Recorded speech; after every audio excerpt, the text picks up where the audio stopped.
Hi there and welcome to The Artist's Craft. I'm your host Stacey Cochran and we have an outstanding guest in studio today. Bart D. Ehrman is the author of more than 20 books, including the New York Times bestseller Misquoting Jesus. Ehrman is the James A. Gray Distinguished Professor of Religious Studies at the University of North Carolina, Chapel Hill, and is a leading authority on the early church and the life of Jesus. He has been featured in Time and has appeared on NBC's The Daily Show with Jon Stewart, CNN, the History Channel, major NPR shows, and other top media outlets. He lives in Durham, North Carolina. Thank you very much for being on the show today. Thanks for having me. Well, the new book is God's Problem, which I have a copy of here. So let's start by talking about that. What is the purpose? What was your goal when you set out to write God's Problem? Well, you know, in some ways, I started out writing this book 20 years ago. I was teaching at Rutgers University at the time, and was asked to teach a class called the Problem of Suffering in the Biblical Traditions. And I thought it'd be an interesting class to teach because I thought that, in fact, there are a lot of different answers in the Bible about why people might suffer, and I thought by going through this range of answers, it'd be an interesting way to teach the Bible. And one of the things that came clear in teaching this class is that the Bible has a lot of different things to say about why people suffer, that some of these explanations are not what people today might say, and some of these explanations are at odds with one another.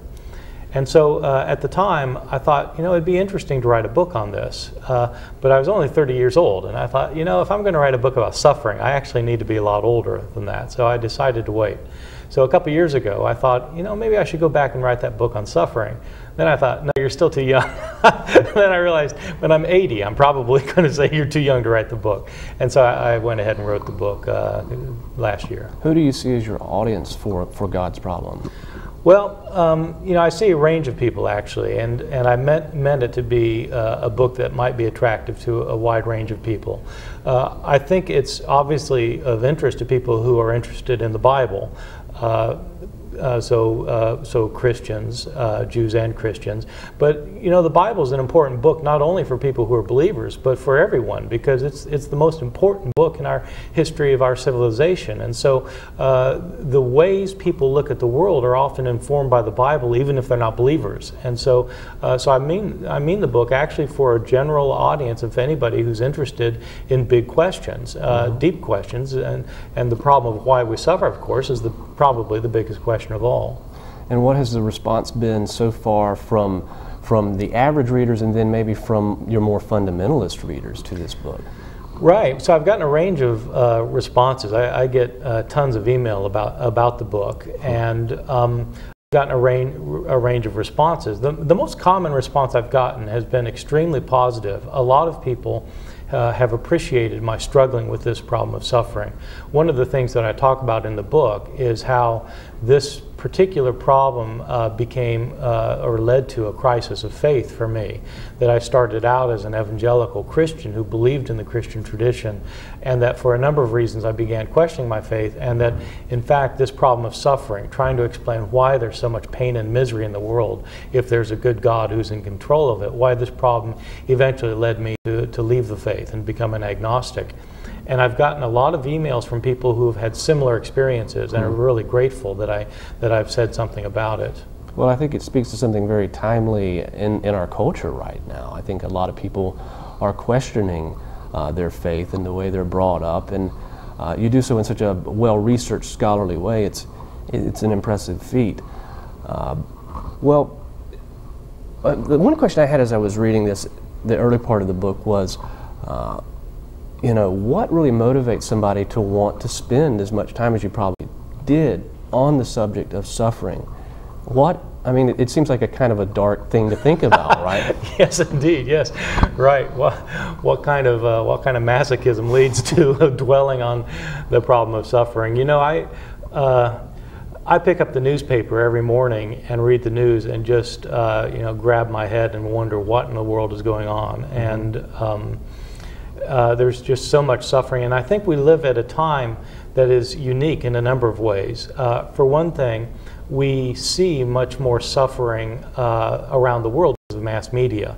And so, you know, 300 years ago, if there was a tsunami that killed 300,000 people, you know, people on the other side of the world never would have heard of it. We hear about all this massive suffering now, on the one hand. On the other hand, we ourselves are often quite distanced from suffering, and we, in America at least, we in the middle, upper middle class, are able to remove ourselves from suffering because if we want to, we can just, we don't even have to watch animals get slaughtered. We just go to the store and buy our hamburger. We're more sensitized to it in one level, and another level we're quite removed from it. And the third thing that makes our age interesting is that a lot of the suffering in the world right now, in theory, for the first time, is preventable. There's massive starvation in the world right now. Every 5 seconds, there's a child that dies of starvation, and yet there's plenty of food to go around. There's enough food in the world for all of us to be overweight, but we don't apparently have the political will to distribute the food. And those are complicated issues, but the reality is we have the technology now to solve a lot of the problems, and we're not doing it. What is theodicy? Theodicy, yes. So I start off the book by talking about theodicy. The word theodicy comes from two Greek words. It literally means God's justice. And the question of theodicy is, how can God be just given the state of things in this world? If there's so much pain and misery, how can a good and loving God possibly be just? Over the course of philosophical discussions of this problem since the Enlightenment, the problem of theodicy has been whittled down to a very simple kind of equation. There are three statements that people in the Judeo-Christian tradition typically think of as true, but when you put these three statements in connection with each other, there seems to be a contradiction. So the statements are, God is all-powerful, God is all-loving, and there is suffering. And so the question is, how can all three be true at once? If God's all-powerful, then it means he can do anything he wants, including he could prevent suffering if he wanted to. If he's all-loving, he certainly doesn't want people to suffer, and yet they're suffering. And so the way people have gotten around this problem, actually there are two ways. One is, some people have said that one of these three statements isn't true. So that some people deny that God's all-powerful, some people deny that he's loving, and a few people, not very many, say that there's no suffering. Luckily, there aren't too many people like that in the world. But the other way to get around the problem is to say that there's some kind of extenuating circumstance that can explain these three problems. For example, if you say that suffering comes to people because they've disobeyed God and he's punishing them, then he is all-powerful, he's loving because he's trying to correct them, and they're suffering because it comes as punishment. So there are a variety of ways of dealing with this problem of theodicy, and it's a problem that philosophers have dealt with for centuries now. Sure, and in God's problem you say ultimately that the problem of theodicy is insoluble.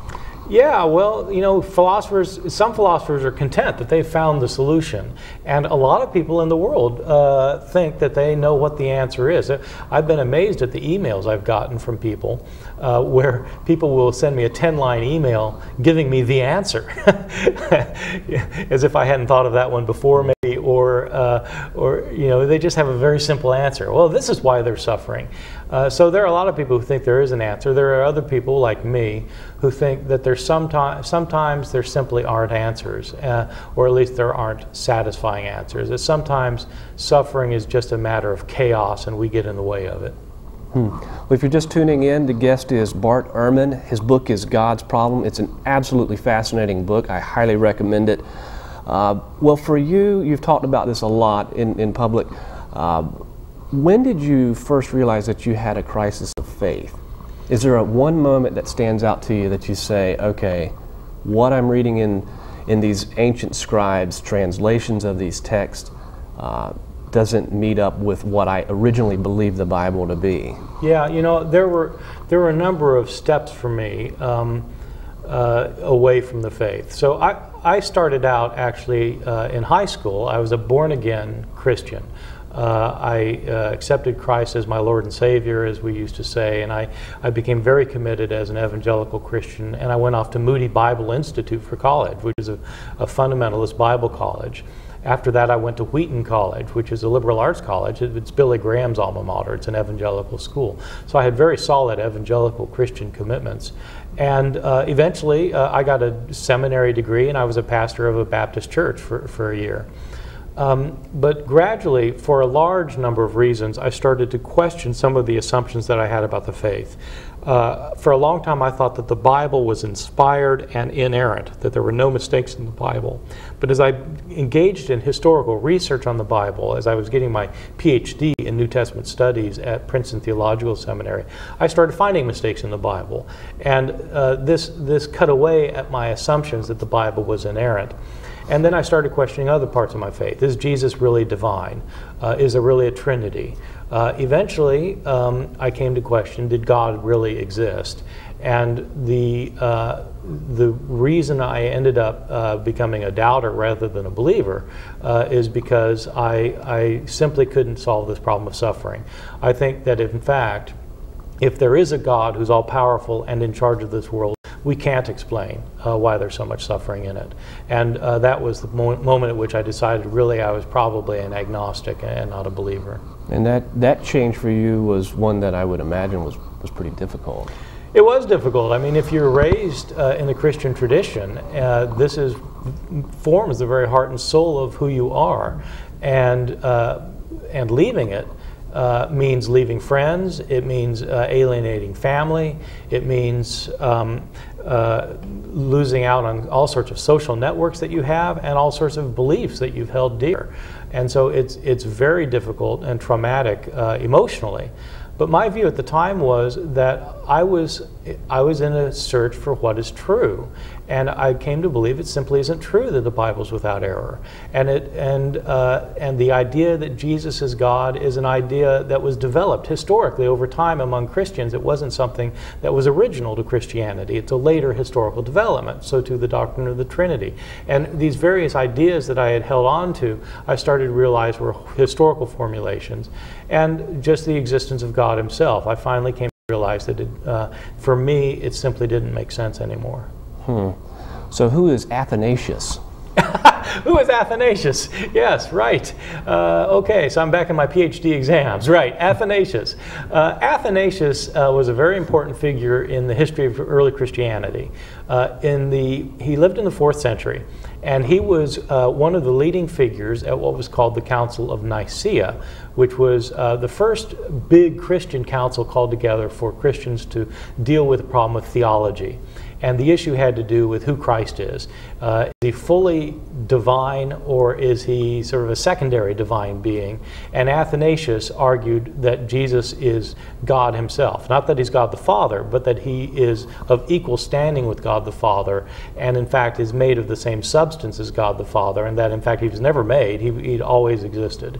And Athanasius is possibly even more famous for being the first author that we have from Christianity to list the books of the New Testament that we have, the 27 books, and to say these are the right 27 books and the other books are not to be read. And so this eliminated all the other Gospels and epistles and apocalypses that were floating around in Christianity. So Athanasius did this. He wrote this letter in the year 367. So that's significant because it's about 300 years after most of these books had been written before anybody decided that this would be the New Testament and that there aren't other books. Well, if you're just tuning in, the guest is Bart Ehrman, and the book is God's Problem. Again, it's just an absolutely fascinating book on why we suffer, and specifically looking at how the Bible answers those questions of suffering, both historically in the Old Testament and then more closer to our present time, I guess, in the New Testament as well. Is there a major distinction between those two? And for our television audience, what is the Bible's answer in the Old Testament in contrast to the New Testament? Yeah, well, what I talk about in the book are the major ways different biblical authors deal with the problem of suffering. And so it turns out there are a lot of ways they talk about it. Some authors think that some authors of the Bible think that the reason people suffer is because they've sinned and God is punishing them. Other authors think that it's not God who's punishing them, that there are forces of evil in the world that are opposed to God that are punishing people.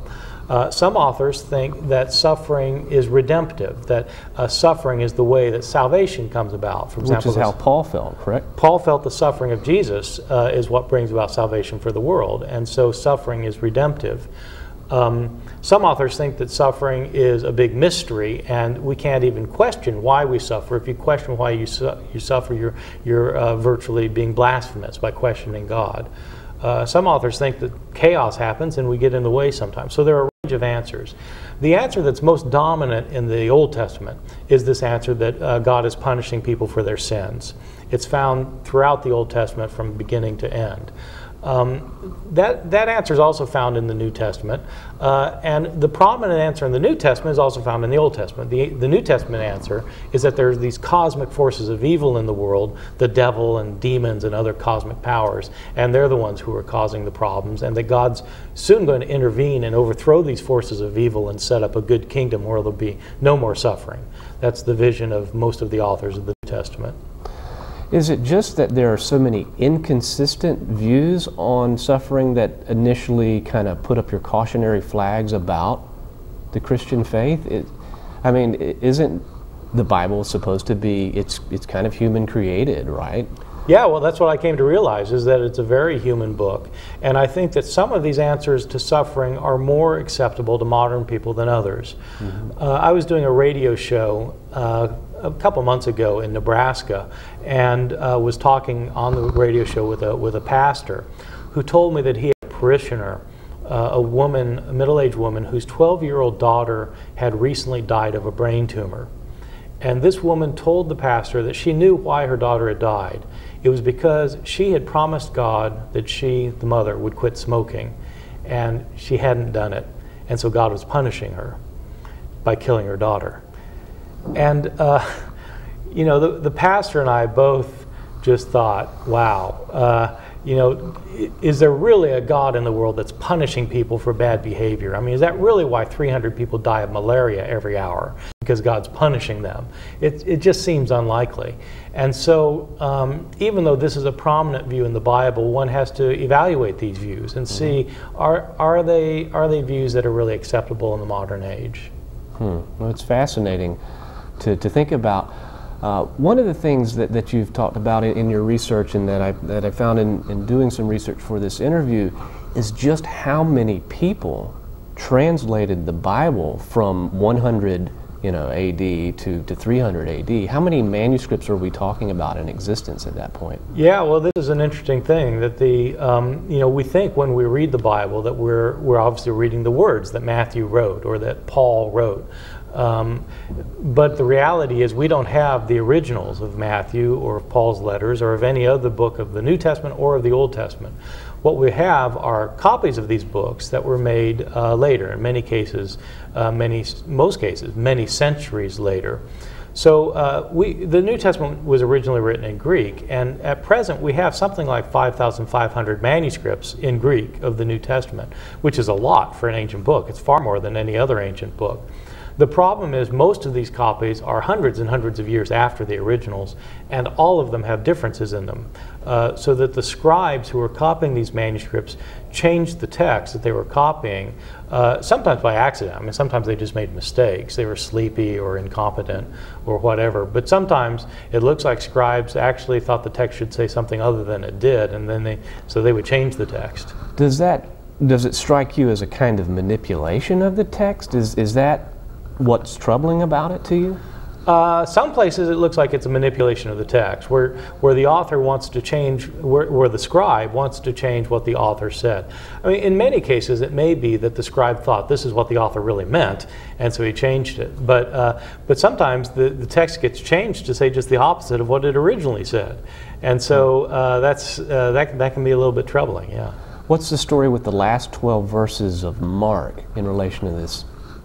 Yeah, so the last 12 verses of Mark they're very interesting. Jesus has been dead, he's been crucified, he's dead and been buried. And on the third day, the women go to the tomb to see about anointing his body for burial, but they find the tomb's empty. Jesus isn't there. There's a young man in the tomb who says that Jesus will go, that they're supposed to go tell the disciples that Jesus will go before them and meet them in Galilee. The disciples are supposed to go to Galilee, and the women are supposed to tell them to go. And then it says the women fled from the tomb and didn't say anything to anyone because they were afraid. That's the end of Mark's gospel. it ends with the women not saying anything. Well, some scribes read this ending and thought, well, that's odd. I mean, the women didn't tell anybody. I mean, surely the disciples knew. And so, so some scribes added a longer ending. So the last 12 verses are this longer ending, where the women do go tell the disciples. They do go to Galilee. Jesus does meet them there. And this is the passage where Jesus tells his disciples that if anyone believes in his name, they'll be able to speak in foreign tongues. They'll be able to handle deadly snakes, and they'll be able to drink poison, and it won't harm them. And so these are the verses that the Appalachian snake handlers use to justify their ritual practices. And now the book of Mark is historically, that's the first book in the New Testament, is that right? Yeah. Well, no, it's not the first book in the New. It's the first gospel of the New Testament. The writings of Paul actually were written before the writings of the Gospels.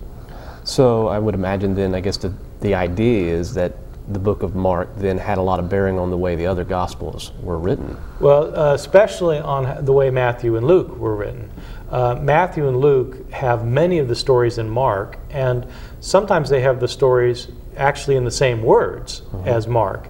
And for hundreds and hundreds of years, since the 4th century at least, biblical scholars have recognized that the reason they have so many of the stories in the same words is that somebody's copying somebody else. And so the idea is usually thought that Matthew and Luke actually copied some of their stories from Mark. That's why they're verbatim the same in so many places. Now, what is Proto-Orthodox Christianity? Yes, okay. So Proto-Orthodox Christianity, one of the things that I've studied in a number of my books, including my book Lost Christianities and somewhat in my book Misquoting Jesus, is this phenomenon that I call Proto-Orthodox Christianity. In early Christianity, there were a variety of Christian groups that believed a variety of things. Some of them that would seem wild and crazy to most Christians today. But there were battles for who would be right and who would be wrong, and who would get the most converts, and who would establish what the standard view would be. The standard view is called orthodoxy. The word orthodoxy means the correct belief. So the people who ended up winning these battles over what to believe called themselves orthodox, meaning they had the correct beliefs, and everyone else they called heretics. A heresy is means choice. It's a choice not to believe the right things. And so proto-orthodoxy is what people were saying that led to orthodoxy before it was orthodoxy. So so you have a lot of different Christian groups saying a lot of different things. One of these groups wins out and calls itself orthodox. But what do you call this group before they win out? I call them proto-orthodox because they're representing the views that eventually are going to triumph in Christianity. And what are some of the more interesting stories to come out of that proto-orthodox Christianity as it relates to the New Testament that we have today? Well, there are a lot of, the proto-Orthodox scribes are the ones who gave us these 5,500 manuscripts we have. If heretics copied the text and changed the text in a heretical way, those manuscripts apparently got destroyed. And so we have manuscripts then from the proto-Orthodox, and sometimes they changed the text in significant ways. I mean, as one example, there were debates in early Christianity about who Jesus was. Was he a human being who was chosen by God? Was he God who only seemed to be a human being? Was he both God and human? What was he? And scribes who knew about these debates would sometimes change the Gospels in order to make the Gospels reflect their own points of view. And so one of the arguments was, is Jesus really human or not? There's this famous passage in the Gospel of Luke where Jesus, before being arrested, sweats great drops as if of blood. So this is the bloody sweat. And this is where when people say, he was sweating blood, that's what they're referring to as this passage. It turns out this passage was not originally in the Gospel of Luke. It's not in our oldest and best manuscripts of Luke. And it looks like the reason it's there now is because there were Christians who wanted to argue that Jesus was fully human. This was the Orthodox view. Jesus really was human. Even though he was God, he was really human. And this is a passage that portrays a very human Jesus, one who is in such deep agony that he's sweating blood, as it were. Well, if you're just tuning in, again, the guest is Bart Ehrman. The book is God's Problem. We've been talking about a little bit of his research beyond this book as well, in Misquoting Jesus, I think, and his other research as well. We just got a couple more minutes here. One theory that you address in this book is called the so-called free will defense. What is the free will defense? This is a view that most people that I talk to have for why they're suffering. So the way it works is this. God has created humans with free will. If he hadn't done that, we would simply be robots programmed to do what we do, or computers doing what we were programmed to do. But God wanted us to have free will so that we could choose to do what's right. But if we're able to choose what's right, we're also choose what's wrong. If we have the freedom to love, we also have the freedom to hate. If we have the freedom to do good, we have the freedom to do evil. And so because we have free will, we necessarily can do bad things, and that explains why there's so much evil in the world. This is the most common explanation, I think, for why there's evil and suffering in the world. And of course, it makes a lot of sense. I mean, this is how you can explain why the Nazis inflicted such terrible harm on Jews during the Holocaust, killing 6 million Jews. Well, they were exercising their free will. The problem with this explanation of free will is it doesn't explain everything. It doesn't explain why there can be an earthquake in Pakistan that kills 50,000 people one night, or why there's a tsunami that kills 300,000 people, or lots of other natural, in fact, any natural disaster. Well, it seems like we're talking about two different issues here. You've got human-caused suffering, and then you just have random acts. Yes, that's right. And so philosophers have tried to distinguish between what they would call moral evil, which would be evil by humans, and natural evil, which would be just things that happen in the world of nature. And any explanation for why there's suffering in the world has to take into account both things. It isn't good enough just to account for one or the other. Well, we're down to about our last minute here.